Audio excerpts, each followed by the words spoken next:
In this day and age, I bet everyone's probably heard of a white tiger. And I guess how could you have not?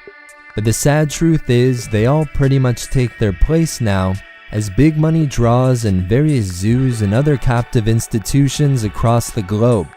And with concrete enclosures so commonplace, it might come as a surprise that at one time they roamed freely. This was mostly in the dry open jungles of central India, where members of the Bengal subspecies range.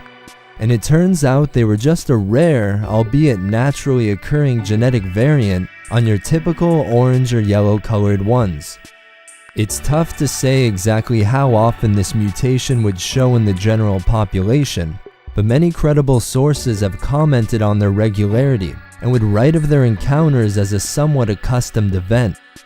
While the very earliest records can be traced back to over 400 years ago, it wasn't until the turn of the 20th that it really started to pour on. Most of these animals described unfortunately have fallen to the hunt, but some were captured alive and placed in royal menageries. One such tiger was the famed mohan, from which much of the present-day captive population would later descend. This is where the issues of inbreeding began, as he had to be mated to his offspring to produce more tigers of the same color. But the interesting question is whether or not the mutation still exists in the wild. The fact that none have been seen for the last 60 years is not a good sign, and since it would be tough for them to fly under the radar for this long, slightly more hopeful scenario rests in the few remaining orange ones out there, as it's always possible some of them still carry a copy of the recessive gene. This is where having lots of genetic diversity within a population of animals becomes such a big deal, because losing 97% of the tigers in India over the last 100 years means we not only lost these animals, but we also lost the many features and traits that were stored in their genetic code. And that's the likely scenario with this white coloration.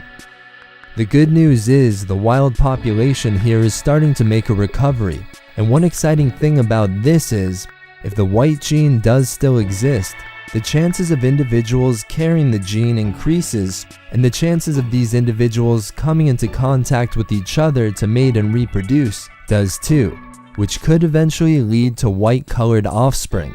It's all a numbers game, so keep your fingers crossed, and let's see what surprises the future has in store. On a lighter note, as if you needed another reason to why tigers run the world, check out the newest video up on Animal 5s, and I'll leave it at that. Once again, thanks for tuning in, and giddy up.